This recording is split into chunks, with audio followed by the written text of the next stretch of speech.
பார்த்து அவனை கண்டு, சகேயுவே, நீ சீக்கிரமா இறங்கி வா, இன்றைக்கு நான் உன் வீட்டிலே தங்க வேண்டும் என்றார். அல்லேலூயா. கர்த்தருக்கு மகிமை உண்டாகட்டும். ஜெபம் பண்ணுவோம். பரிசுத்தமுள்ள எங்கள் பரலோக பிதாவே, இந்த மனமகிழ்ச்சியான நேரத்தில், இந்த காலை நேரத்தில் உம்மை நோக்கி பார்க்கிறோம். தேவனாகிய கர்த்தர் எங்கள் நடுவிலே வாசம் பண்ணி உங்களுடைய வல்லமை வெளிப்படுத்துகிறாங்க.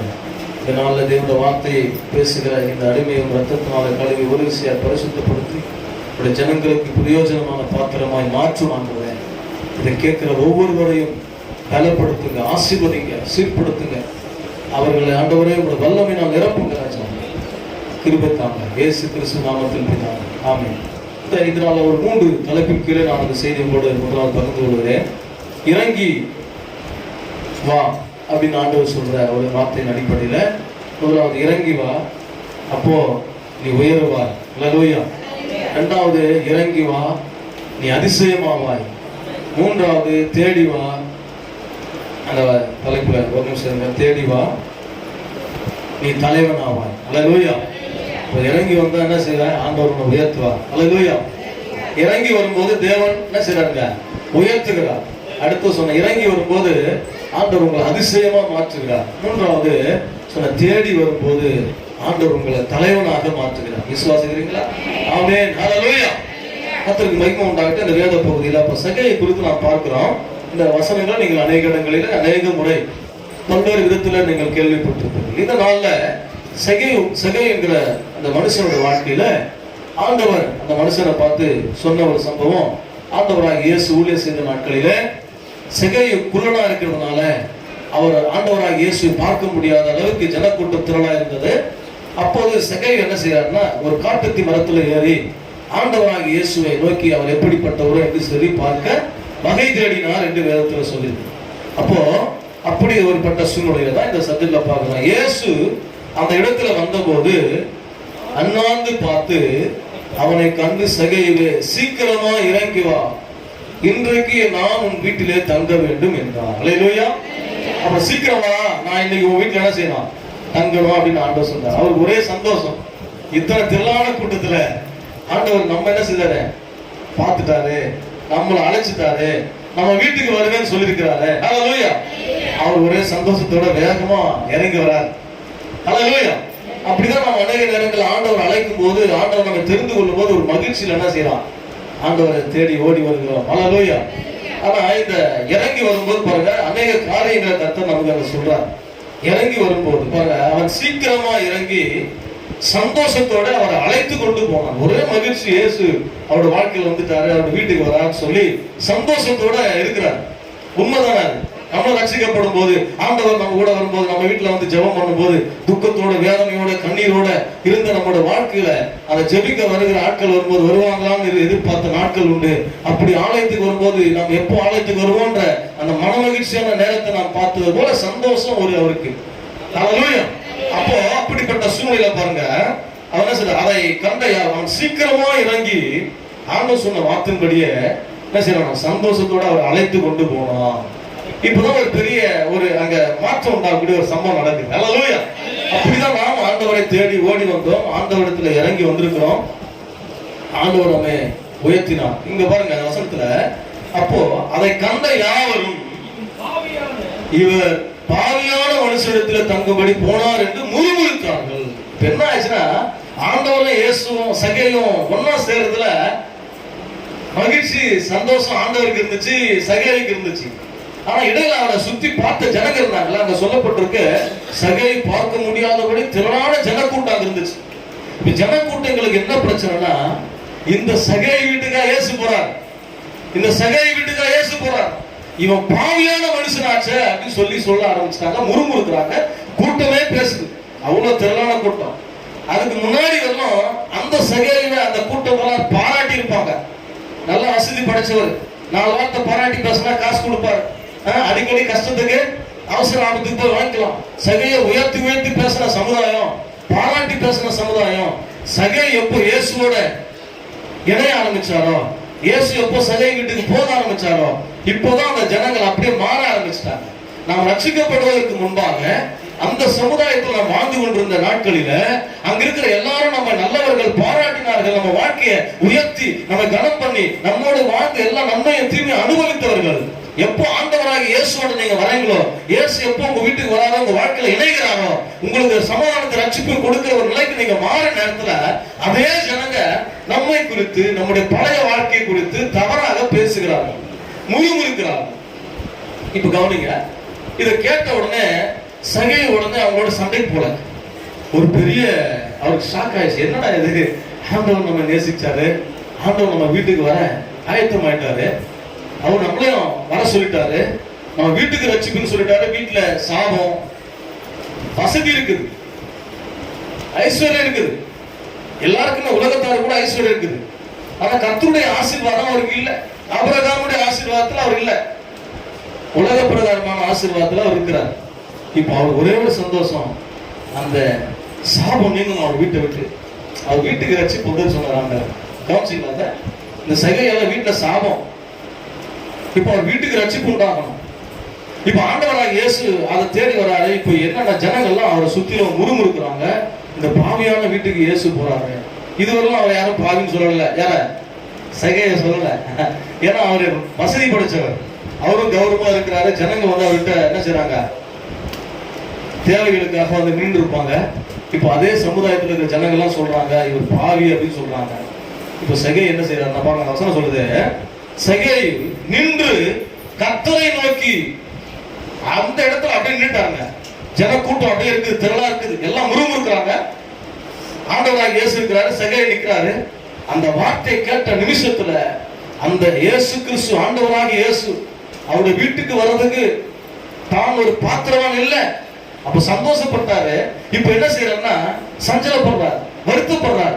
இயேசு வர துடிக்கிறார், இயேசு ரட்சிப்பு கொடுக்க விரும்புகிறார். ஆனா என் வாழ்க்கையோ ஜனங்கள் சொல்லுகிறார்கள் பாவி என்று சொல்லுகிறார்கள் அந்த மனுஷன். இதை கேட்ட உடனே அவர் தன்னுடைய கவனிங்க அதே இடத்துல பாருங்க, சகேயில் நின்று கர்த்தரை நோக்கி, ஆண்டவரே என் ஆஸ்திகளில் பாதிய ஏழைகளுக்கு என்ன செய்யறேன், கொடுக்கிறேன். நான் ஒருவரிடத்துல எதையாகிலும் அநியாயமாய் வாங்கினது உண்டானால். நல்லா கவனிங்க, இது எங்க அவர் சொல்றாருன்னா ஆண்டவராகி இயேசும் அவரும் தனிமையா இருக்கும்போது சொல்லணும். அநேக நேரங்கள்ல ரகசியமான பாவங்களை ரகசியமா பாவரிக்க சேர்த்து வந்துரும். இவர் வந்து ஊரறிய அநியாயமா சம்பாதிச்சு வச்சிருக்கிறார். இது ஜனங்களுக்கு எல்லாருக்கும் தெரியுது. இப்ப என்ன செய்யணும், இது எல்லாருக்கும் முன்னாடி கன்ஃபஸ் பண்ற, ஆண்டவர்கிட்ட பாவரிக்க செய்யறார். இதுக்கப்புறம் ஒரு பையன் பேச மாட்டாங்க, நம்ம ஊர்ல சொல்ல என்ன பண்ண மாட்டாங்க. ஆமா, அதுக்கப்புறம் இயேசு ஏத்துக்கிறாருல, அதுக்கப்புறம் இயேசு மன்னிக்கிறாருல. இப்போ இதுதான் சகைக்கு தோணிச்சு பாருங்க. அந்த ஸ்பாட்ல அதே இடத்துல நின்று இயேசு கிறிஸ்துக்கு முன்னாடி எல்லா ஜனங்களும் முறுமுறுத்த ஜனங்களுக்கு முன்னாடி அவர் சொன்னாருங்க, வெளிப்படையா சொல்றாரு, ஆண்டவரே நான் என்ன செய்யறேன், என் ஆஸ்திகளில் பாதி என்ன செய்யறேன், ஏழைகளுக்கு கொடுக்கிறேன். அப்புறம் நான் ஒருவரிடத்தில் எதையாகிலும் அநியாயமாய் வாங்கினது உண்டானால் நாளத்துணையா திரும்ப செலுத்துகிறேன் என்றான். யாருக்கு முன்னாடி சொன்னாருங்க, இயேசு கிறிஸ்துவோட எல்லா முறுமுறுத்த ஜனங்களுக்கு முன்னாடி செய்றார், சொல்றார். எப்போதுமே நல்லா கவனிங்க, தன்னுடைய பாவங்களை வெளிப்படையா எல்லா ஜனங்களுக்கு முன்னாடி ஆண்டவர் சமூகத்துல தேவ ராஜ்யத்துல தேவனுக்கு முன்னாடி சொல்றவங்கள ஆண்டவர் மிகவும் உயர்த்திடுவாங்க. நான் தான் சொன்னேன், இறங்கி வரும்போது ஆண்டவர் உயர்த்துவார். தாவீதோட வாழ்க்கையில நம்ம ஒரு சரித்திரத்தை பார்க்கிறோம். தாவீதை குறித்து சங்கீதம் 51 எழுதியிருக்குது. அவர் தன்னுடைய வாழ்க்கையில செய்த பாவங்களை வெளிப்படையா சொல்லி ஜெபிக்கிறாரு, அழுகிறாரு அந்த சமூகத்துல. அவர் மறைத்த வரையிலும் தாவீத தேவன் வெறுத்தார், தாவீது ஆண்டவர் அழுவிருக்கிறாரு. என்றைக்கு தேவன் உணர்த்தின உடனே அவர் வெளிப்படையா எல்லாவற்றையும் சொல்லி தன் காரியங்களுக்காக தேவ சமூகத்துல அவர் அழுது ஜெபம் பண்ணாரோ, தன்னை ஒரு பாவி என்று சொல்லி தேவ சமூகத்துல அர்ப்பணிச்சாரோ, என் தாய் பாவத்தில் என்னை கர்ப்பரித்தரித்தாள் என்று சொல்லி தேவ சமூகத்துல ஜெபித்தாரோ, ஆண்டவரே நான் வருகிற போதுதான் என் பாவங்கள் எப்போதும் உமக்கு எனக்கு ஒரு மறைவா இருக்குதுன்னு சொல்லி அவர் ஜெபித்தாரோ, அந்த நேரங்களில் இருந்து தாவீது ஆண்டவர் சொன்னாரு, என் இருதயத்துக்கு ஏற்றவன் சொன்னார். ஏன் மற்றவங்க சொல்லாம தாவீதை மட்டும் சொல்றாரு? அவர் தன்னுடைய குற்றத்தை ஒற்றுக்கொண்டு அறிக்கை செய்யலாம். அல்லேலூயா. புரிஞ்சா உங்களுக்கு? இப்போ சபை எல்லாருக்கும் முன்னாடி சொன்னதுனால ஆண்டவர் அவங்க எல்லாருக்கும் முன்னாடி சொல்றார். என்ன சொல்றாங்க கீழே பாருங்க, இயேசு அவனை நோக்கி, இன்றைக்கு இந்த வீட்டுக்கு ரட்சிப்பு வந்தது. அதை எந்த ஜனங்களாலே யாராலே தடுக்க முடியாது. உனக்கு ரட்சிப்பு வரணும், உனக்கு சுகம் வரணும், உனக்கு விடுதலை வரணும், உனக்கு ஆசீர்வாதம் வரணும், தேவனுடைய ஆசீர்வாதத்தின் சந்ததியாக இருக்கணும்னு சொன்னா நாம் தேவனோடு செய்யக்கூடிய அந்த உடன்படிக்கையில, ஆண்டவர் நம்மோடு சொன்ன உடன்படிக்கையில நாம் என்ன செய்யணுங்க, இயேசு கிறிஸ்துக்கு முன்னாடி நம்மை தாழ்த்தணும். ஜனங்கள் நம்மை குறித்து பேசுகிற காரியங்களில நாம் கவனிச்சு, நல்லா கவனிங்க, ஆண்டவருக்கு முன்னாடி நம்முடைய பாவத்தை அறிக்கை செய்யும் போது ஆண்டவர் அதே ஜனங்களுக்கு முன்னாடி ரட்சிப்பை கொடுக்கிறார். அதே குடும்பத்தின் மத்தியில, உறவுகள் மத்தியில, சமுதாயத்தின் மத்தியில உங்களை என்னைய கர்த்தர் தம்முடைய வல்லமை விளங்க பண்ணுகிறார். அற்புதம் செய்கிறார் ஆண்டவர். அவங்க அற்புதமா நினைச்சாலும் தேவன் நம்மை கொண்டு செய்கிற அற்புதங்களினால அவர்கள் ஆண்டவரை கனம் பண்ண வேண்டிய, நம்மை கனம் பண்ண வேண்டிய சூழ்நிலைக்கு மாற்றப்படுகிறோம். அப்ப சகேயு ஆண்டவர் சொன்னாரு, இப்படிலாம் அந்த ஜனங்க முறுமுறுத்தா கூட நீ அறிக்கை செய்ததுனால, உன்னுடைய தவறை ஒற்றுக்கொண்டதுனால, எல்லாத்தையும் வெளிப்படையா நீ பேசினதுனால நான் சொல்லுகிறேன், இன்றைக்கு இந்த வீட்டுக்கு ரட்சிப்பு வந்தது, எல்லா சாபங்களும் முடிந்தது. ஹல்லேலூயா. அப்ப பாருங்க, உடனே ஆண்டவர் அவரை அந்த இடத்துல கனம் பண்றார். ஜனங்களுக்கு ஒரே ஆச்சரியம். ஹல்லேலூயா. அவங்க வாய் ஆண்டவர் அடைச்சிட்டார். இப்ப பாருங்க, வசனத்துல கீழே வாசிக்கிறோம், இவனும் ஆபிரகாமுக்கு குமாரனா இருக்கிறானே. என்ன சொல்றாங்க சொல்லுங்க, ஆபிரகாமுக்கு சொல்லுங்க குமாரனா இருக்கிறானே. அப்ப என்ன சொல்ற, ஆபிரகாமுடைய ஆசீர்வாதம், ஆபிரகாமுடைய அந்த சந்ததியில இவரும் இருக்கிறார். இவர் பூமிக்குரிய ஆசீர்வாதத்தை நிறைவாய் பெறக்கூடிய ஒரு பாத்திரம். சாபத்தோடு அல்ல, மற்றவங்களுடைய வேதனை வைத்தறிச்சலோட இவர் பெறல, இவர் ஆபிரகாமின் ஆசீர்வாதத்தை பெறுகிறார். ஏனென்று சொன்னால் தான் செய்த தவறை ஒற்றுக்கொண்டு அறிக்கை செய்து அதுக்கு பிரயாச்சித்தம் செய்வேன், நான் பதில் செய்யறாண்டவரே என்று சொன்னதுனால இயேசு சொன்னார், ஆபிரகாமுடைய ஆசீர்வாதம் இந்த சகேயு வீட்டுக்கு வந்தது. ஹல்லேலூயா. இப்போ சகேயு உயர்த்தப்படுகிறார். அதுக்கு முன்னாடி அவருக்கு வசதி இருந்துச்சு, ஆனா கர்த்தருடைய ஆசீர்வாதம் அவருக்கு இல்ல. கர்த்தருடைய சாபம் அவருடைய வீட்டுல இருந்துச்சு. அதனாலதான் அவர் ஓடி தேடுகிறார். அதனால வசதி மட்டும் வாழ்க்கை இல்ல, கர்த்தருடைய சமாதானம், கர்த்தருடைய ரட்சிப்பு, இயேசு கிறிஸ்து நமக்காக வைத்திருக்கிற அந்த ரட்சிப்பு விலையேற பெற்றது. ஆண்டவர் சொன்னார், விலையேற பெற்ற ரட்சிப்பை குறித்து நீங்க கவலையற்றிருக்கிறீங்களா? சகேயு இந்த ரட்சிப்புக்காக ஆண்டவர் இறங்கி வந்தாரு. தன்னுடைய அந்தஸ்திலே, தன்னுடைய பதவியிலே, தன்னுடைய பொசிஷன், அவருக்கு நல்ல வசதி வாய்ப்புக்கு அப்படியே நின்று இருந்தாருன்னா, ஜனங்க அப்படி சொல்லிட்டாங்க, உடனே இயேசு கைட்டு விட்டு ஓடிட்டு இருந்தாருன்னா அவர் வாழ்க்கையில் நித்திய ஜீவன் கிடையாது. ஆபிரகாமின் ஆசீர்வாதம் சந்ததியார் மாறி இருக்க முடியாது. நீங்க அநேக நேரங்கள் அப்படிதான், ஜனங்க என்ன சொல்லிட்டாங்கன்னா ஆண்டவர் என்ன செய்யறோம், கை கழுவிட்டு போயிடுறோம், பைபிளை கையில கொண்டு வர அச்சப்படுகிறோம். எங்க போனாலும் தேவனுடைய பிள்ளை என்பதை என்ன செய்ய மாட்டேங்கிறோம், உறுதிப்படுத்த மாட்டேங்கிறோம். இதுக்கெல்லாம் காரணம் என்னன்னா, மக்கள் மற்றவங்களை பார்த்து நம்ம என்ன செய்யறோம், ஆண்டவரை புறக்கணிச்சிடும், ஆண்டவரை மறுதளிச்சிடும். சகேயு அப்படி இல்ல, ஆண்டவரை அவர் வீட்டுக்கு அழைத்தார். இயேசு அங்க வந்தார், அவருக்கு ஒரு உயர்வை கொடுக்கிறார், நேர்மையை கொடுக்கிறார். அதுதான் ஒரு பெரிய ஆசீர்வாதம். ஹல்லேலூயா. அப்ப எனக்கு அருமையானவர்களே, நம்முடைய வாழ்க்கையில இன்னைக்கு தேவை என்னன்னு கேட்டீங்கன்னா, நம்முடைய வீடு, குடும்பத்தார் எல்லாரும் என்ன செய்யுங்க, ரட்சிக்கப்படும். நீங்க வந்துட்டீங்க, உங்க வீட்டாரே ஆண்டவர் ரட்சிக்கணும், நம்ம சுற்றி இருக்க ஜனங்களை ரட்சிக்கணும். அதற்கு ஜனங்கள் நம்மை பார்க்கும் போது நம்ம பாவி என்ற நிலையிலேயே வாழக்கூடாது. விசுவாசிக்கிறீங்களா? இயேசு என் கூட வந்த பிறகு, என் வீட்டுக்கு வந்த பிறகு நான் பாவி இல்லை, நான் பரிசுத்தமாக்கப்பட்டவன், நான் ரத்தத்தினால கழுவப்பட்டவன், அப்படி என்று அதே சமுதாயத்தை பார்க்கணும். அப்ப சொல்லுவாரு, பேசுறவங்களுக்கு வீட்டுக்கெல்லாம் ரட்சிப்பு வரல, இந்த சகேயு வீட்டுக்கு ரட்சிப்பு வந்தது. காரணம், அவன் இறங்கி வந்தான். தன்னுடைய அந்தஸ்தை விட்டு, தன்னுடைய வசதி வாய்ப்பை விட்டு, தன்னுடைய வாழ்க்கையில நிஜமான தேவன் இயேசு அந்த சமாதானத்தையும் சந்தோஷத்தையும் தேடி ஓடி வந்தாங்க. ஏன் இயேசுவை பார்த்தா அவ்வளவு சந்தோஷமா இருந்தாங்க? அவனுக்கு வசதி இருந்துச்சு, அந்த வசதி சந்தோஷம் கொடுத்துச்சு அவனுக்கு இல்ல. இயேசு கிறிஸ்து வரும்போதுதான் அந்த உண்மையான சந்தோஷம் அவனுக்கு வருது. அப்ப ஆபிரகாமினுடைய ஆசீர்வாதத்தை வெள்ளியும் பொண்ணுடைய சீமானாய் அவன் என்ன செய்யறான், அந்த சமாதானத்தோட அந்த ஆசீர்வாதத்தை அனுபவிக்கக்கூடிய ரட்சிப்பை தான் இயேசு நம்ம கொடுக்க வந்தார். விசுவாசிக்கிறீங்களா? ஹல்லேலூயா. அது முதலாவது சொன்னா, இறங்கி வரும்போது ஆண்டவர் உங்களை என்ன செய்யறாங்க, உயர்த்துவா. இறங்கி வா, அப்போது நீ உயருவாய். ஹல்லேலூயா. அடுத்தது நான் வேகமா கொஞ்சம் கடந்து போறேன். இன்னொரு பகுதிக்கு போவோம். 2 ராஜாக்கள் 5ஆம் அதிகாரத்துல 2 ராஜாக்கள் 5ஆம் அதிகாரம் எடுத்துக்கொள்ளுங்க. 2 ராஜாக்கள் 5ஆம் அதிகாரத்துல இறங்கி வா, அதிசயமாய் வாய். ஆண்டவர் நம்ம அதிசயமாய் மாற்றுவார். ஏசாயா ஒரு சொல்லும் போது இஸ்ரவேலில நீங்கள் அற்புதங்களாக அடையாளங்களாக இருப்பீங்க ஆண்டவர் சொல்லிக்கிறார். எடுத்துறீங்க 2 ராஜாக்கள் 5ஆம் அதிகாரத்துல பேசுவார். ஒரு நிமிஷம் கர்த்தருக்கு மகிமை உண்டாகும். அந்த வேத பகுதி நாகமானை குறித்து சொல்லிக்கிறோம். கவனிங்க, இங்க இறங்கி வரும்போது இவர் எப்படி அதிசயமானார் என்று சொல்லி நான் பார்க்கிறோம். நாகமான் என்கிற ஒரு படைத்தலைவன் சீரியா தேசத்து ராஜா கீழே அவர் இருக்கிறாரு. இந்த சீரியா தேசத்து ராஜா அன்றைக்கு கவனிங்க, ஒரு அநேக நாடுகளை ஆளுகை செய்கிற இஸ்ரவேல் தேசத்தை ஆளுகை செய்யக்கூடிய அவங்களை அடிமைப்படுத்தக்கூடிய நிலையில ஒரு உயர்ந்த ஒரு ராஜ்யமா இருந்துச்சு. அப்போ அந்த நாகமான் வீட்டுல இருக்க ஒரு அடிமை பெண் சொல்றாங்க, உங்களுடைய குஷ்டரோகம் நீங்கணும் அப்படின்னு சொன்னா நீங்க என்ன செய்யணும், எங்க ஊர்ல ஒரு தீர்க்கதரிசி இருக்கிறாரு, இஸ்ரவேல் தேசத்தில் இருக்கிற தீர்க்கதரிசிக்கு நீங்க போனீங்கன்னா அங்க என்ன செய்வீங்க, உங்க குஷ்டரோகம் நீங்கி சுகமாகிடுங்க, அந்த ஆண்டவர் உங்களை சுகமாக்குவார். இதை கேட்ட உடனே நாகமான் என்ன செய்யறாங்க, அங்கே இஸ்ரவேல் தேசத்துக்குள்ள வராரு.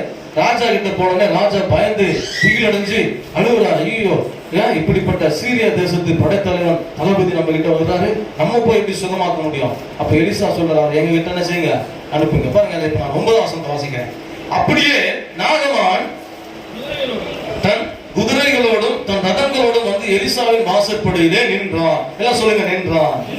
எப்படி நினைக்கிறார் தளபதி? எப்படி பாருங்க, குதிரையில் அப்படியே ரதங்கள் வந்திருக்கு, குதிரை வந்திருக்கு, அப்படியே சேரட்ல நிக்கிறார். சும்மா அப்படியே கம்பீரமா நிக்கிறார். சாதாரணமான ஒரு தளபதி எல்லாம் இல்ல. அநேக நாடுகளை சிறைப்பிடித்த அன்றைக்கு அப்படிப்பட்ட ஒரு வல்லரசா இருந்த அந்த நாட்டினுடைய தளபதி நிக்கிறாரு எலிசா வீட்டுக்கு முன்னாடி. ராஜாவே கதிகளுக்கு போயிட்டார். ஆனா எலிசா கதிங்களெல்லாம் பயப்படலங்க. தேவனுடைய மனுஷன், தேவன் அபிஷேகம் பண்ணப்பட்டவர்கள் எப்படிப்பட்டவர்களா இருந்தாலும் அவங்களை கனம் பண்ணணும். ஆனா அவங்களுக்கு பயப்படக்கூடாது. ஹல்லேலூயா.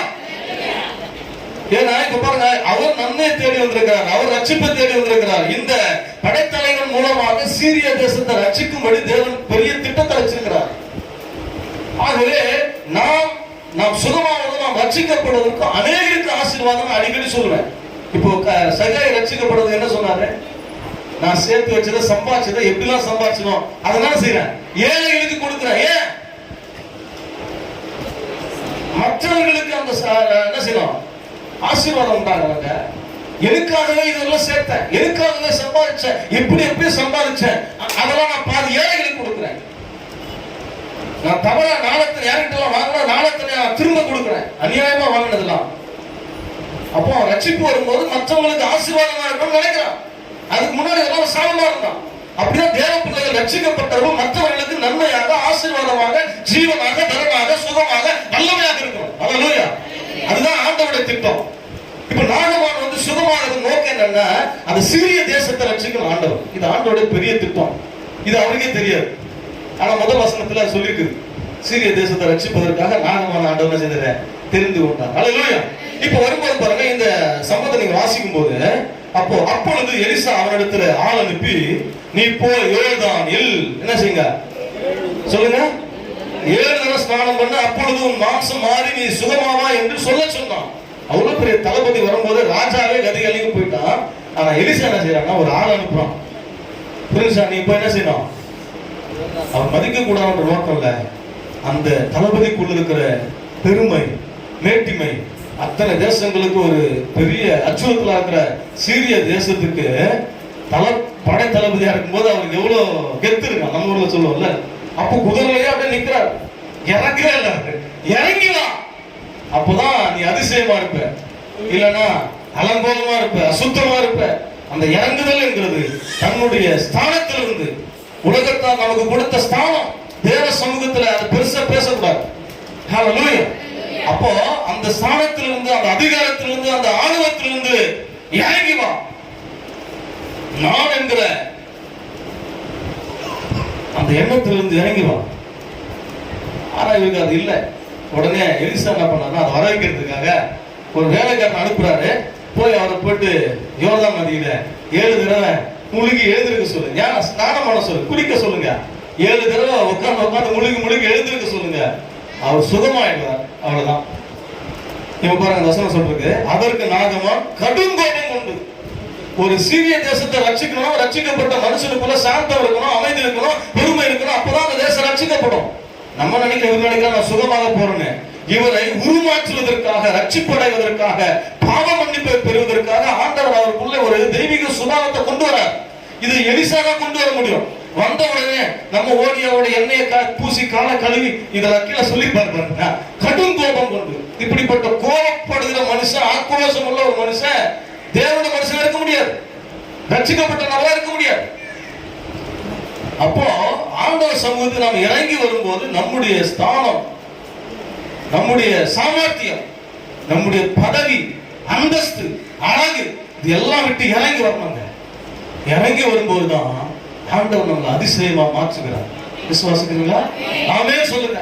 அப்ப இந்த இடத்துல பாருங்க, அந்த வசனத்துல சொல்லிக்குது, அப்போ அதற்கு நாகமான் கடுங்கோபம் கொண்டு புறப்பட்டு போய் அவன் வெளியே வந்து நின்று தன் தேவனாகிய கர்த்தருடைய நாமத்தை தொழுது தன் கையிலே அந்த இடத்தை தடவி இவ்விதமாய் குஷ்டரோகத்தை நீக்கி விடுவான் என்று எனக்குள் நினைத்திருந்தேன். அப்ப என்ன சொல்றாருன்னா, அவர் வேகமா வருவாரு, வந்து என்ன செய்வாருங்க, எனக்கு பாருங்க ஆண்டவர் எனக்காக கர்த்தரிடத்துல ஜெபம் பண்ணுவாரு, தொழுது கொள்வாரு, அப்புறம் என்ன தடவி என்ன பண்ணுவாருங்க, அந்த இடத்தை தடவி விதமா குஷ்டரோகத்தை நீக்கி விடுவான் என்று நினைத்திருந்து. அப்ப ஒவ்வொருவரும் வரும்போது அவங்க நினைச்சிட்டு வருது வேற. அதே மாதிரி தேவன் செய்கிறது இல்ல. தேவன் என்ன நினைக்கிறாரோ அந்த எதிர்பார்ப்புக்கு ஏற்ற போல நம்ம மாற்றிக்கொள்ளும் போது, அப்போ நீங்க இருக்கிற ஸ்தானம் வேற. அல்லேலூயா. அப்போ அந்த சீரிய தேசம் ரட்சிக்கப்படுவதற்கு இந்த யாரு நாகமான் தான் காரணம். அவர் வெறும் பட தளபதியா மட்டும் இருந்திருப்பாரு. பட தளபதி மாத்திரம் இல்ல, அவரு சொறி படலாம் உடையவராக இருந்தாரு. ஆனா ஆண்டவராக இயேசு அவர் அழகாக மாற்றி, அவரை புதிய மனுஷனா மாற்றி ஆண்டவர் அவர் என்ன செய்யறாங்க, உயர்த்துறாரு. விசுவாசிக்கிறீங்களா? அதிசயமா மாத்திட்டாருங்க. இதுவரையிலும் அவரை பார்த்த எல்லாரும் எப்படி பார்த்தாங்க சொல்லுங்க? படை தளபதியா பார்த்தாங்க. அதே நேரத்துல கிட்ட யாரும் போக மாட்டாங்க. பட தளபதி தான். ரெண்டு விதத்துல அவர் கிட்ட போக மாட்டாங்க. ஒண்ணு பயந்து போக மாட்டாங்க, ரெண்டு நாட்டம் தாங்காம போக மாட்டாங்க. ஆனா ஆண்டவராக இயேசு ஆண்டு வரும்போது அவருடைய நாட்டத்தை எல்லாம் இயேசு மாற்றி விட்டார். அல்லேலூயா. விசுவாசிக்கிறீங்களா? அது அவருக்கு தெரியல. பாவம் நாகமானினால நம்முடைய நாட்டத்தை மாற்ற போகிறார், நம்முடைய குஷ்டத்தை மாற்ற போகிறார், தீராத வியாதி இயேசு தீர்க்க போகிறார் என்கிற அந்த எண்ணம் அவருக்கு இல்ல. அவருக்கு கோபம். நிறைய பேருக்கு இன்னும் கோபமே மாறல, இன்னும் கோபம் தான். தேவ சமூகத்தில் இருந்தாலும் கோபம் தான் நம்ம வாழ்க்கையில. பாருங்க, நாகமான் கோபப்பட்டாருன்னு பாருங்க. அப்ப என்ன ஆச்சுன்னா, அவன் சொல்றான், நான் ஸ்நானம் பண்ணி சுத்தமாகிறதுக்கு இஸ்ரவேலின் தண்ணீர்கள் எல்லாவற்றை பார்க்கணும், தமஸ்குல இருக்கிற நதிகள் ரொம்ப சுத்தமானதாச்சே அப்படி சொல்லி உக்கிரத்தோடு திரும்பி போனான். எல்லாம் கவனிங்க, என்ன பாருங்க எப்படி வந்தாருங்க. இப்போ அந்த குதிரையில உட்கார்ந்தவரு குதிரையிலே உட்கார்ந்து இருக்கிறாரு, இறங்கவே மாட்டார். ஏன்னா இவர் வந்து என்ன செய்யணும், அவரை தொட்டு சுகமாக்கி தடவி சுகமாக்கி போன அவர் நினைச்சாரு. ஆனா ஆண்டவர் சொன்னார், நீ இறங்கினாதான் ஏறுவேன். அல்லேலூயா. நான் இறங்கவே மாட்டேன்னு சொன்னா உங்க வாழ்க்கையில ஏற்றமே வரவே வராதுங்க. உங்க வாழ்க்கையில வராது. நீங்க ட்ரை பண்ணி பாருங்க. நிறைய நேரங்களில் நம்ம வாழ்க்கையில ஏற்றம் வராதுக்கு, உயர்வு வராதுக்கு நான் இன்னும் இறங்கல. என்னுடைய குணத்துல இன்னும் ஒரு மாற்றம் உண்டாகல, தாழ்மை இல்லை. அப்போ அவருடைய வாழ்க்கையில உயர்வு வராதுக்கு என்ன காரணம், நாற்றம் நீங்காதுக்கு என்ன காரணம், அவர் குதிரையை விட்டு இறங்கவே இல்லை. அப்படியே உக்கிர கோபத்தோட எப்படி வேகமா வந்தாரு, அப்படியே திரும்புறாரு. மனம் திரும்பணும்னா இவர் பின்வாங்கி போயிடுறாரு. அன்னைக்கு நேரங்கள் அப்படிதான். நம்ம மனம் திரும்பதான் சர்ச்சுக்கு போறோம். நம்ம மனம் திரும்புறதுக்கு பதிலாக என்ன ஆயிடும், பின்வாங்கி போயிடும். நிறைய பேர் மனம் திரும்பாம என்ன பண்றாங்க, இப்ப நாகமான் என்ன பண்ண ஆரம்பிச்சாங்க, பின்வாங்க ஆரம்பிச்சாங்க. எல்லாம் சொல்லுங்க, பின்வாங்க ஆரம்பிச்சாங்க. ஆமென். பகலப்பா சொல்லுங்க, நீங்க பின்வாங்கிடாதீங்க. சொல்லுங்க சொல்லுங்க, பின்வாங்கிடாதீங்க. பகலப்பா சொல்லுங்க, இன்னும் நீங்க இறங்கணும், இன்னும் நீங்க அந்த இடத்துல நிக்கிறீங்க. ஆமா, அந்த கௌரவத்திலே நிக்கிறீங்க. சொல்லுங்க, அந்த வேலையை நினைச்சு உங்க பொசிஷன்ல நிக்கிறீங்க. ஆமென். அல்லேலூயா. இப்ப நீங்க இறங்கிட்டீங்க அப்படின்னு சொன்னா ஆண்டவர் உங்களை சுத்தமாக்கிடுவார். அல்லேலூயா. உங்களை அதிசயமாக்கிடுவார். அல்லேலூயா. ஆமா, நிறைய அற்புதம் அதிசயம் நடக்காத காரணமே நம்ம இறங்காம இருக்கிறதும். இன்னும் மாற்றமே இல்லை, மனம் திரும்புதல இல்லை. நான் அடிக்கடி சொல்லுவேன், மன்னிப்பு கேட்கறது ரொம்ப ஈஸி, ஆனா மனம் திரும்புதல் ரொம்ப கடினம். ஆண்டவர் சொன்னார், மனஸ்தாபப்பட்டு ஒருத்தர் வந்து உங்ககிட்ட மன்னிப்பு கேட்டா மன்னிங்க. மனம் திரும்பாம மனஸ்தாபப்படாம மன்னிக்கிறதுனால அந்த நபர் மனம் திரும்ப மாட்டார், மாற்றமே இருக்காது, வேஸ்டா. ஆகவே ஆண்டவர் அதிகமா மனம் திரும்புதலை குறித்து பிரசங்கம் பண்ணார். கடைசி வரலாம் 7 சபைகளுக்கு சொல்லும் போது மனம் திரும்புதல் தான் சொல்றார். அதுதான் மனுஷனுக்கு ரொம்ப கஷ்டம். ஏன்னா ஒவ்வொரு உயர்வு வர வர வர, அந்தஸ்துல நம்ம உயர்ந்து வசதியா வர வர வர, ஆண்டவருக்குள்ள வளர வளர, சத்தியத்துல வளர வளர, சத்தியத்திலே வளர்ந்தாலும் சபையிலே இருந்தாலும் மனம் திரும்புதல் என்கிறது நமக்கு வரமாட்டேங்குது. அதனாலதான் சொன்னார் 99 மனம் திரும்ப அவசியம் இல்லாத நீதிமான்களை பார்க்கிறோம். மனம் திரும்ப விரும்புகிற ஒரு பாவி நிமித்தம் பரலோக ராஜ்யமே சந்தோஷப்படுது. அப்ப மனம் திரும்புதல் தான் ரொம்ப அவசியம் இல்லை. நாகமானுக்குள்ள தேவன் எதிர்பார்த்தது என்னன்னு கேட்டீங்கன்னா மனம் திரும்புதல். ஹல்லேலூயா, ஹல்லேலூயா. ஆனா என்ன செய்யறாரு? பின்வாங்கி திரும்ப ஆரம்பிச்சிட்டார். வசனம் சொல்லுது கீழே, அவன் ஊழியக்காரர் சமீபத்தில் வந்து அவனை நோக்கி, தகப்பனே, அந்த தீர்க்கதரிசி ஒரு பெரிய காரியத்தை செய்ய உங்களுக்கு சொல்லியிருந்தா பண்ணிருப்பீங்க, அதை நீ செய்வீர் அல்லவா? ஸ்நானம் பண்ணும் அப்போது சுத்தமாவீங்க என்று அவர் உன்னோட சொல்லும் போது அதை செய்ய வேண்டியது எத்தனை அதிகம் என்று சொன்னார்கள். ஹல்லேலூயா. எல்லாம் கை சொல்லுங்க, ஹல்லேலூயா. என்ன சொல்றாரு? நீங்க ஒரு பெரிய படைத்தளபதி, அதனால பெரிய காரியங்களை செய்யுங்கன்னு சொன்னா பண்ணிருப்பீங்க. சொல்லுங்க. சின்ன பையன் மாதிரி வந்து சபையை கூட்டு பாய போட, இது எடு சேர போட, அதை தோடி இதை தோடி. நான் வந்து எவ்வளவு பேர் யார் தெரியுமா? நான் ஆபீஸ் போனா அங்க சேர்ல உட்காந்தா டீ கொடுக்கறதுக்கு இருக்கிறாங்க, வந்து என்ன செய்யறாங்க எல்லாம் காலாமுக எத்தனையோ பலத்தளபதிக்கு சொல்ல இருக்காரு. ஆனா அவன் வேலை கூட வந்த ஊழியக்காரன் சொல்றான் பாருங்க, ஐயா பெரிய காரியத்தை செய்ய சொன்னா செய்திருப்பீங்க. அவர் என்ன சொன்னார்? இங்க போய் ஸ்நானம் பண்ணுங்கன்னு சொன்னார். வந்துட்டோம், செய்திதான் பாருங்களேன். ஏன் உங்களுக்கு அவ்வளவு இறக்கம் இல்லாத மனசு? ஏன் இறங்கவே மாட்டீங்களா? இதே நாட்டத்தோடய வாழ போறீங்களா? என்னதான் நீ பதவியில் அந்தஸ்து வந்தாலும் நாடி போன ஒரு வாழ்க்கை நமக்கு அவசியமா? அப்போ அவர் அந்த கூட இருந்த ஊழியக்காரர் சொன்ன போது பாருங்க, அவர் என்ன சொல்றாரு? அவர் சொன்ன வசனத்தில், அப்பொழுது அவன் இறங்கி தேவனுடைய மனுஷன் வார்த்தையின்படியே யோர்தானில் 7 தரம் முழுகின போது அவன் மாம்சம் ஆச்சுங்க. என்ன சொல்லுங்க, ஹல்லேலூயா. இது பெரிய ஒரு ஆச்சரியம் என்னன்னா, இப்போ அவன் நினைச்சிருப்பான், அப்பா நான் தொழில் வந்து ரொம்ப சந்தோஷம், ஏன்னா என் மாம்சம் ரொம்ப சாஃப்டா ஒரு குழந்தைய போல ஆச்சுங்க. கரடுமுரடான மனுஷனா இருந்தவருடைய இருதயம் எப்படி ஆச்சுங்க?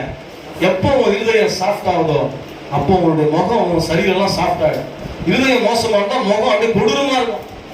அதனாலதான் சொல்ல, இருதயத்தை பார்த்தா முகத்தை பார்க்கும்போது இருதயத்தை கண்டுபிடிச்சிடலாம். முகத்தை பார்த்த உடனே தெரிஞ்சிடும். நான் கூட நினைச்சுங்க, என் சிரிங்கன்னு சொன்னா என் உள்ளத்துல இருந்து வந்தா சிரிப்பு முகம் கலையா இருக்கும். சும்மா சொல்றதுக்காக சிரிச்சா ஊட்டியில சிரிப்பாங்க, ஒரு சிரிப்பு அப்படின்னு சொல்லுவாங்க. எங்களுக்கு ஒரு டீச்சர் இருந்தா ஊட்டி சிரிப்பு அப்படின்னா, இந்த மாதிரி காலத்துல பனி அதிகமா எப்போது இருக்கிறதுனால முதல்லாம் வெடிச்சிருக்கும், அப்படி சிரிப்பாங்க. சிரிக்க மாட்டாங்க. அது மாதிரி ஒரு உண்மையான ஒரு சந்தோஷமான முகம் எனக்கு எப்போ வரும்னா என் இருதயத்தில் இருந்தாதான். இப்போ இவர் இறங்கினா இருப்பாங்க. பெரிய ஆச்சரியம் என்னன்னா, அவரோட சரீரம் எப்படி ஆச்சுங்க? சிறு பிள்ளையை போல ரொம்ப மிருதுவான, அவ்வளவு அழகா மாறிட்டார். இப்படிதானே ஆண்டவர் வார்த்தை விரும்புறாரு.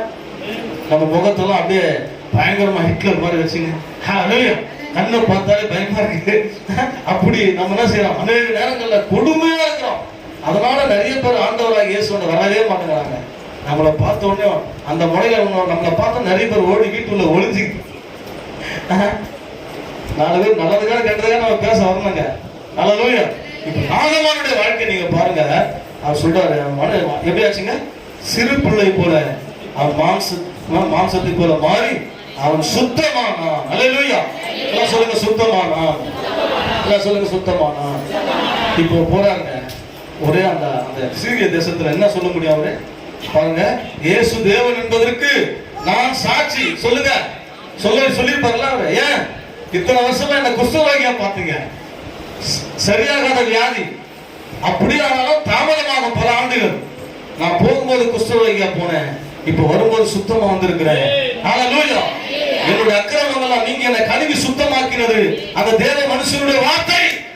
யோர்தான் நதி இல்ல, கீழ்ப்படிவதனால உண்டாகிற ரட்சிப்பு, இறங்குவதனால உண்டாகிற அதிசயம். ஹல்லேலூயா. அப்போ அந்த மனுஷனோட வார்த்தைக்கு இவர் கீழ்ப்படிஞ்ச அந்த வார்த்தையின்படியே ஸ்நானம் பண்ணார் பாருங்க, அசுத்தமாயிட்டார். அவர் நினைச்சார் யோர்தான் நதி எங்க தேசத்தோட அசுத்தமான நதி. அது நதியெல்லாம் முக்கியம் இல்ல, நீ வார்த்தைக்கு கீழ்ப்படுகிற, இறங்குறையா, தாழ்மையா இருக்கிறான்தான் முக்கியம். அதனால சாதாரண விஷயங்களை கூட நீங்க தாழ்மையா செய்தீங்கன்னா தேவன் உங்களை அதிசயமா மாற்றுவாங்க. அந்த சீரிய தேசத்துக்கு நாகமான அதிசயம் போய் காண்பிக்கிறார். பாருங்க, என்ன சுகமாக்கின தேவன் ஆண்டவராகிய இயேசு, அவரை தவிர தேவன் இல்லை என்று சொல்லி இயேசு பிரசங்கம் பண்ண ஆரம்பிச்சாங்க. ஹல்லேலூயா. இதுக்குதான் தேவன் உங்களை அழைக்கிறார், இறங்கி வர சொல்றார், உங்களை இன்னும் தேசங்களுக்கு உயர்த்த, குடும்பங்கள் மத்தியில் உயர்த்த. ஹல்லேலூயா. நம்முடைய வியாதிகளை சுகமாக்க, நம்மை சுத்தமாக்க நம்முடைய ஆண்டவரால் முடியும். ஆனா நம்ம இறங்கி வரணும். ஹல்லேலூயா. அப்ப நம்மளோட மனசு என்ன இருக்கணுங்க? ஒரு தாழ்மை இருக்கணும். தேவ சமூகத்தில் வரும்போது நம்மை நாமே தாழ்த்தணும். ஒத்துக்கிறீங்களா? அப்ப நம்ம உலகத்துல படிச்சிருக்கலாம், ஒருவேளை நீங்க பெரிய பொருளாதாரத்துல இருக்கலாம், இல்ல ஒரு பெரிய பதவியில் அதிகாரம் உடையவர்களா இருக்கலாம். ஆனா தேவ சமூகத்தில் வரும்போது கர்த்தருக்கு முன்பாக தாழ்மைப்படுங்கள், அப்பொழுது அவர் உங்களை உயர்த்துவார். அல்லேலூயா.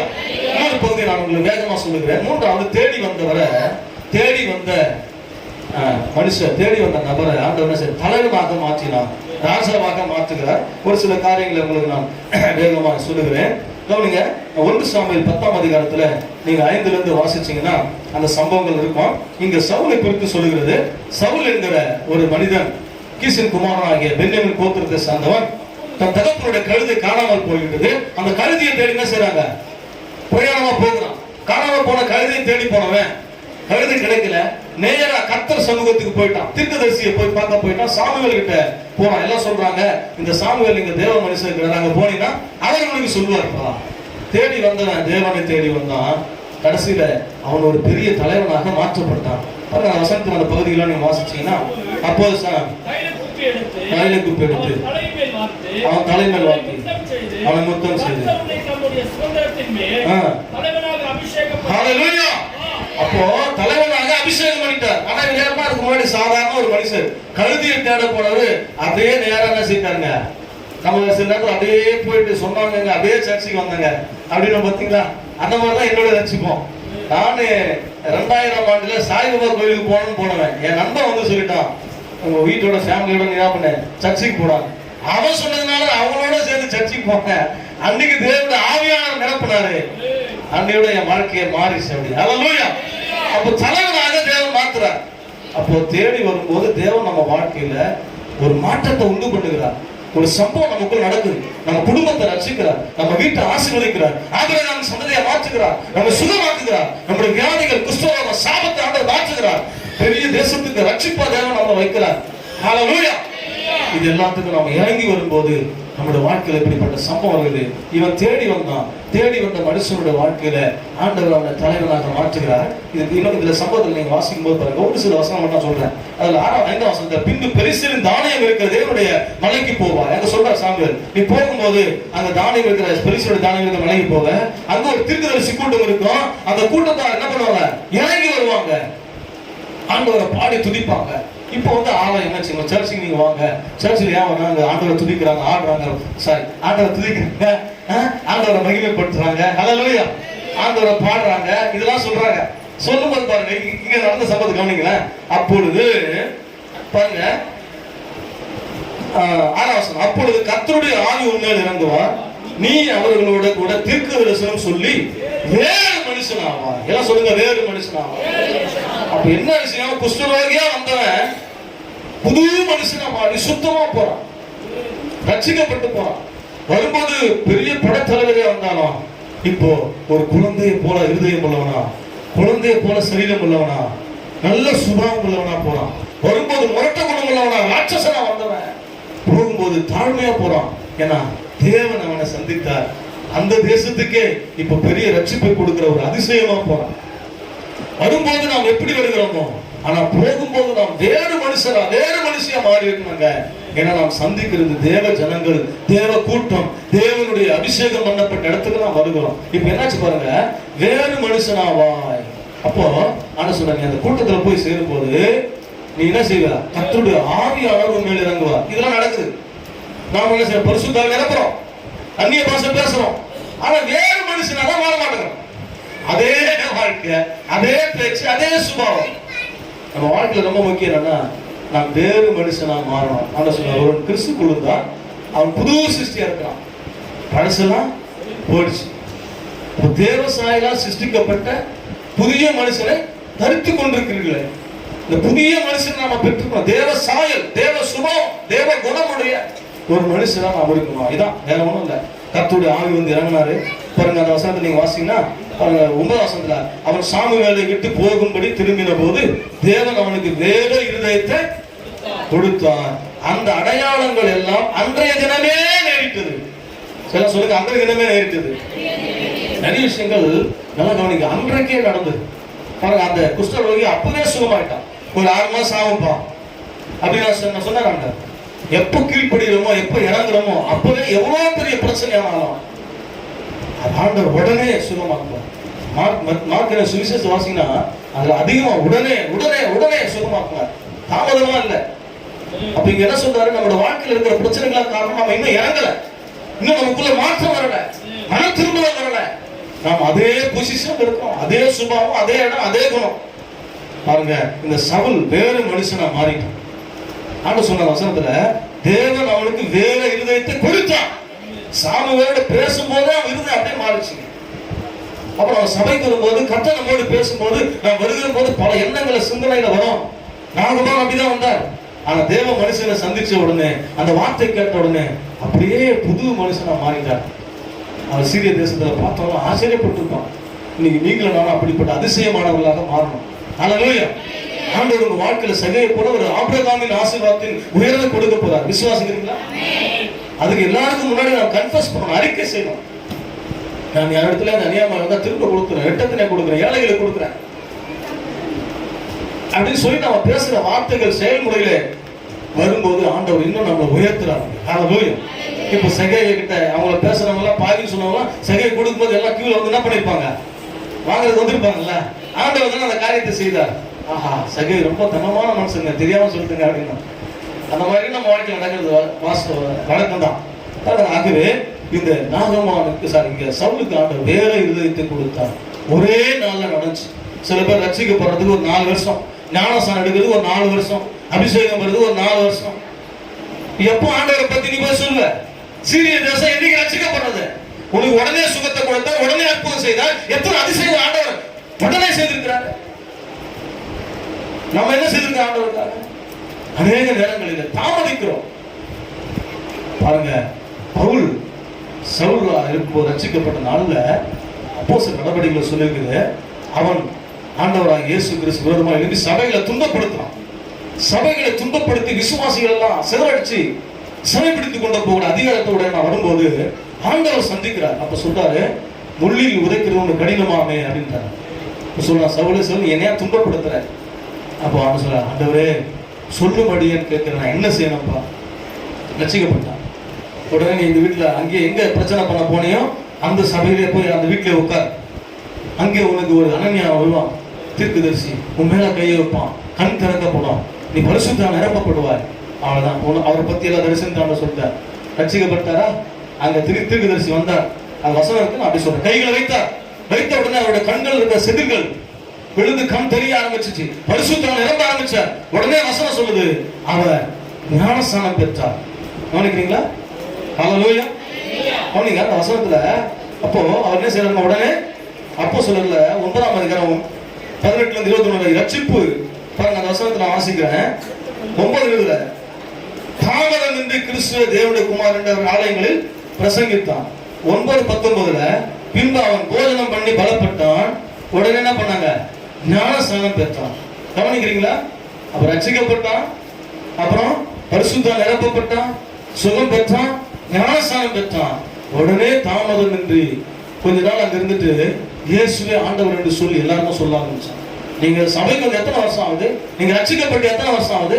ஞானஸ்நானம் பெற்று எத்தனை வருஷம் ஆகுது? அபிஷேகம் பெற்று எத்தனை வருஷம் ஆகுது? நீங்க இயேசு கிறிஸ்து குறித்து எத்தனை பேர் சொல்லியிருக்கிறீங்க? எத்தனை பேர் உங்கள் மூலமாக அந்த அதிசயங்கள் அற்புதங்களை பெற்றுக் கொண்டிருக்கிறாங்க? தாமதம் இன்றி. ஹல்லேலூயா. நான் என்ன சொன்ன உங்களுக்கு, யோவான் 4ஆம் அதிகாரத்துல சமாரியா ஸ்திரீ குறித்து உங்களுக்கு சொல்லியிருப்போம். இந்த சமாரியா ஸ்திரீ பாவி என்று சொல்லி ஊரை விட்டு எல்லாம் ஒதுக்கி வச்சுட்டாங்க. ஆனால் இயேசு சந்திக்கிறார். இயேசு தான் அந்த ஸ்திரீயை சந்திக்கிறார். அந்த ஸ்திரீ இயேசு சந்திக்கிறாங்க. ஒரு பெரிய ரட்சிப்பு உண்டாச்சு. அவங்க மனம் திருப்பிட்டாங்க. இயேசு சொன்னார், நீ உன்னிடத்துல உனக்கு 5 புருஷர்கள் சொன்னேன். அந்த அம்மா அப்படியே அதிர்ச்சி ஆகி தன்னுடைய பாவங்களை ஒப்பு கொடுத்து ஆண்டவரே என்று சொல்லி இயேசுவை ஏற்றுக்கொண்டாங்க. ஏற்றுக்கொண்ட உடனே சமாரியா உள்ள போயிட்டு, அன்றைக்கு சுவிசேஷம் போறதே கஷ்டம் சமாரியாவுல. இந்த வெளிப்படையா பாவத்தை அறிக்கை செய்த அந்த சிறிய என்ன செய்யறான்னா, அந்த ஊர்ல இருக்க ஜனங்கள்லாம் சொன்னாங்க, நான் செய்த எல்லாவற்றையும் எனக்கு ஒருத்தர் என்ன பண்ணாரு, அறிவித்தார். அவர் வந்து கிறிஸ்துதானோ பாருங்கள் என்று சொல்லி சொன்ன உடனே அந்த சமாரியா உள்ள ஜனங்க மொத்தம் பேர் என்ன பண்ணிட்டாங்க, ஓடி வந்து இயேசுவை பார்க்கறாங்க. காரணம் என்னன்னா, இவர் செய்தது எல்லாம் அவங்களுக்கு தெரியும். அதெல்லாம் சொல்லிட்டாங்க, ஓப்பனா சொன்னா பாருங்க, நான் ஒரு இப்படிப்பட்ட காரியத்தை நீங்க சொன்னீங்கன்னா நான் செய்ததெல்லாம் ஒருத்தர் சொல்லியிருக்கிறார். தன்னை குறித்து ஆண்டவர் பேசின அந்த காரியத்தை பாருங்க, ஜனங்கிட்ட சொன்ன உடனே ஜனங்க என்ன செய்றாங்க, ஓடி வந்தாங்க, இயேசுவான வந்தாங்க, உபதேசத்தை கேட்டாங்க. அந்த சமாரியா ரட்சிக்கப்படுவதற்கு அந்த ஒரு சிறியனுடைய ரட்சிப்பு பெருசா இருந்துச்சு. இன்னைக்கு நீங்க ரட்சிக்கப்பட்டிருக்கிறீங்க, உங்க குடும்பத்தார், நம்ம சார்ந்த சமுதாயம் ரட்சிக்கப்பட்டிருக்கணும்ல. ஹல்லேலூயா. அப்ப நம்ம எல்லாத்தையும் மறந்துங்க. அந்த ஜனங்களை இந்த சிறி நேசித்து அந்த ஜனங்களை இயேசுவோட கொண்டு வந்து சேர்த்தான். விசுவாசிக்கிறீங்களா? அந்த ஜனங்க தான் ஒதுக்கி இருந்தாங்க, அந்த ஜனங்க தான் பாவி முத்திரை கொடுத்திருந்தாங்க. அந்த ஜனங்க ஊர்ல சேர்க்கல, தண்ணி கொடுக்கல, சாப்பாடு கொடுக்கல. ஆனா அந்த ஜனங்களுக்கு சுவிசேஷத்தை சொல்லக்கூடிய ஒரு சிறிய தேவன் அந்த சிறியை பயன்படுத்தார். அப்ப நம்மளும் ஆண்டவர் அதிகமா பயன்படுத்துவது அதிக விஷயம் இல்லை. விசுவாசிக்கிறீங்களா? ஆகவே தேவனுடைய பிள்ளைகளே, இறங்கி வாங்க, இயேசு உங்களை உயர்த்துவார். இறங்கி வாங்க. அல்லேலூயா. ஆண்டவர் உங்களை அதிசயமா மாற்றுவார். இறங்கி வாங்க, தேடி வாங்க. ஆண்டவர் உங்களை தலைவனா வைப்பார், உங்களை அபிஷேகம் பண்ணுவார். ஆண்டவர் உங்களை வேறு மனுஷனா மாற்றுவார். கர்த்தர் உங்களை ராஜ கம்பீரத்தை கொடுப்பார். ஆளுமையில் ஆண்டவர் உங்களை நிறுத்துவார். கர்த்தருக்கு ஸ்தோத்திரம். கண்களை குறி ஜெபிப்போம். ஹல்லேலூயா. ஜீசஸ். நன்றி ஆண்டவர். எல்லாம் ஸ்தோத்திரம் பண்ணுவோம். ஆண்டவர் சமூகத்தில் ஒப்பு கொடுத்து ஜெபம் பண்ணுவோமா? துதிப்போம். ஆண்டவரே ஹல்லேலூயா. தேவனே ஸ்தோத்திரம். ஆண்டவரே ஸ்தோத்திரம். ஹல்லேலூயா. ஜீசஸ். அப்பா பிதாவே துதிக்கிறோம். ஆவியானவரே துதிக்கிறோம். யெகோவா தேவனே ஹல்லேலூயா. நல்லவரே ஸ்தோத்திரம். வல்லவரே ஸ்தோத்திரம். கிருபையுள்ளவரே ஸ்தோத்திரம். எல்லாம் கண்களை மூடி செபிப்போம். கண்களை மூடி செபிப்போம். ஆண்டவர் சமூகத்தில் ஒப்பு கொடுங்க. ஆண்டவர் சமூகத்தில் ஒப்பு கொடுங்க. ஆண்டவரே துதிக்கிறோம். ஆண்டவரே அப்பா பிதாவே கண்களை மூடுங்கப்பா. கண்களை மூடி ஜெபம் பண்ணுங்க. கண்களை மூடி ஜெபம் பண்ணுங்க. வேடிக்கை பார்க்காதீங்க. இன்னைக்கு ஆண்டவர் உங்களோட பேசுனதுக்கு உங்களை ஒப்பு கொடுங்க. ஆண்டவர் உங்களுக்கு சொல்லுகிறார், தேவ சமூகத்துல ஆண்டவர் சமூகத்துல வந்து இந்த தேவ பிள்ளைகளை அர்ப்பணிப்போம். இன்றைக்கு ஆண்டவர் உங்களை மாற்ற வல்லவராக இருக்கிறார். ஆண்டவர் இன்றைக்கு உங்களுக்கு கிருபை கொடுக்கிறார். இயேசு இன்றைக்கு ரட்சிக்க வல்லவராக இருக்கிறார். இன்றைக்கு எந்த இடத்துல நீ நின்று கொண்டிருக்கிறாயோ அந்த இடத்தை விட்டு இறங்கி வா. உனக்குள்ள இருக்கிற எல்லாம், நமக்குள்ள இருக்கிற எல்லாம் அந்த மேன்மையான அந்த புக்கி, அந்த பொசிஷன், அந்த நிலைமை விட்டு இறங்கி வருவோம். தாழ்மையா இருப்போம். கடும் கோபத்தை அகற்றி விடுவோம். தேவ சமூகத்துல போதைப்படாத தாழ்த்துவோம். ஆண்டவர் உங்களை உயர்த்துவார். ஆண்டவர் உங்களை உயர்த்துவார். நன்றி ஆண்டவரே. நன்றி ஆண்டவரே. கைகளை உயர்த்தி எல்லாம் ஆண்டவர் நோக்கி பார்த்து, இன்றைக்கு எனக்கு ஒரு ரட்சிப்பு கொடுங்கப்பா. ஆண்டவரை இன்றைக்கு ஆண்டவரை எனக்குள்ள ஒரு விடுதலை கொடுங்க. ஆண்டவரே நான் என்னுடைய இடத்தை விட்டு இறங்கி வருகிறேன். ஆண்டவரே எனக்குள்ளே காணப்படுகிற பெருமையான மேற்றுமையான குணங்களால நான் இன்னும் சுகமாகாம இருக்கிறேன், இன்னும் ஆசீர்வதிக்கப்படாமல் இருக்கிறேன். இன்னும் ஆண்டவரே வாழ்க்கையில காணப்படுகிறதான பெருமையான எண்ணங்களினால, கீழ்ப்படுதல் இல்லாதனால ஆண்டவரே ஆபிரகாமின் ஆசீர்வாதத்தை அப்பா நான் பெற முடியாமல் இருக்கிறேன். டாடி எனக்கு இன்றைக்கு வீட்டுக்கு ரட்சிப்பு உண்டாகணும். நான் போகும்போது வேறு மனுஷனா இருக்கணும். நான் போகும்போது என்னுடைய சரீரம் முகம் மாறி இருக்கணும். என்னுடைய வாழ்க்கையில காணப்பட்ட சுயநலம் என்கிற குஷ்டரோகம் ஆண்டவரே நீங்க ராஜா ஒரு வல்லமை தாங்க ஆண்டவரே, ஒரு வல்லமை தாங்க ஆண்டவரே. ஒரு சமூகத்திற்கு நான் திரும்பி அதே மனுஷனா போயிருந்தேன். ரட்சிப்பு வேற எங்குமே இல்லை, சுகம் ஜீவன் வேற எங்குமே இல்லை. இன்றைக்கு தேவ சமூகத்தில் வந்திருக்கிற உனக்கு இருக்குது.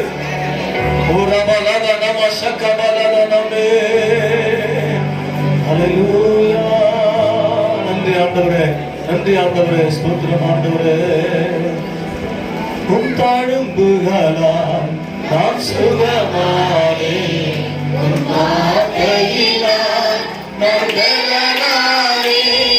உன் தாழும்புகளால் நான் சுகமானே, உன் வார்த்தையினால் நான் பலனானே. நான் பலனானே.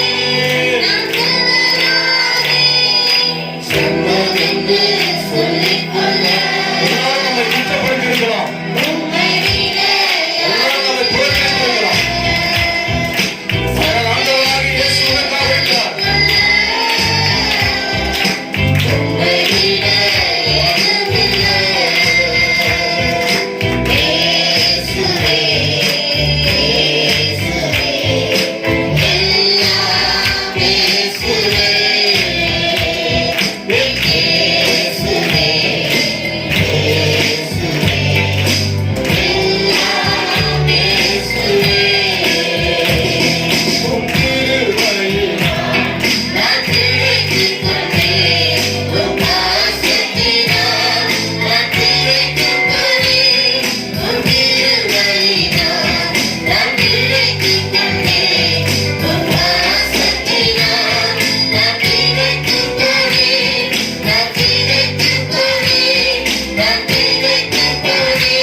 நிச்சயமா